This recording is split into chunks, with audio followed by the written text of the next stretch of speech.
Yes, guys, sobriety can be frustrating.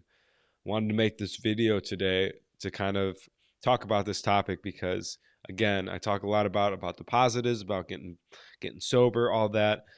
A big piece of sobriety though is that there are going to be some frustrating days. And for myself, for I'm sure everybody who's watches these videos, who's subscribed to this channel, has experienced a frustrating day in sobriety. And when they come, it can be quite frustrating. It's almost frustrating that the days are frustrating because it's like, man, I put in all this hard work. I'm getting sober, or I am sober, and here I am struggling with this thing. Like, what the heck? This is not what I signed up for. And in a sense, what's happening is that we're just living life. We're living life on life's terms. We're not trying to control it anymore, and that means that we're life's gonna be life. And people that don't have addiction have frustrating days. They just don't take it to the extremes and try to cover it up with some sort of addictive, abusive behavior, like this guy right here. So yeah, it's really kind of just learning how to live a normal life, and part of that is frustration.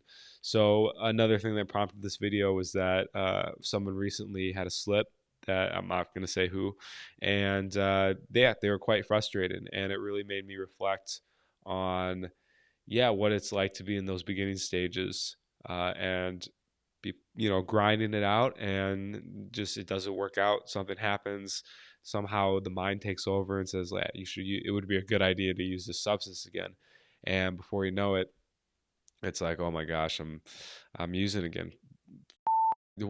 I was so set on not doing this, like, why is this happening? So frustration in the sense of slipping back. And part of the recovery process is accepting that there are going to be relapses. I know that's not maybe the most glamorous answer. And I know I was like, okay, once I quit, I want to be quit. I don't know. I want to be done with this. I don't want to ever have to go back. And I had to go through a period with each addiction where I would relapse, and it'd be quite frustrating. I'd feel a lot of frustration because here I am. I put so much work in.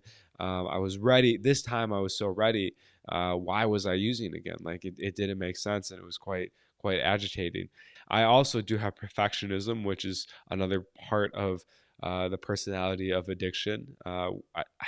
Most people I know that have addiction also have kind of perfectionistic tendencies. Why? I think it comes from childhood and not being like in a safe environment, and as kids we internalize things and we kind of blame it on ourselves, most kids anyway. So I mean, that's what I did. I was like, well, it must be something I'm doing, that I'm not getting the love or the care or the attention that I need. And so therefore, as an adult, and I still struggle with this habit of kind of trying too hard, of needing everything to be just right so that I don't have to face that abandonment. And what I found, which is probably was probably the most frustrating part, ironically, was that even when I'm on point with everything, even when I'm like spiritually sound, even when I've done all my meditation, where I've exercised, where I've eaten like a champ, I go to the gym every day, sometimes still things still don't work out, and sometimes at the end of the day I'm left empty-handed with whatever thing I was trying to accomplish or whatever.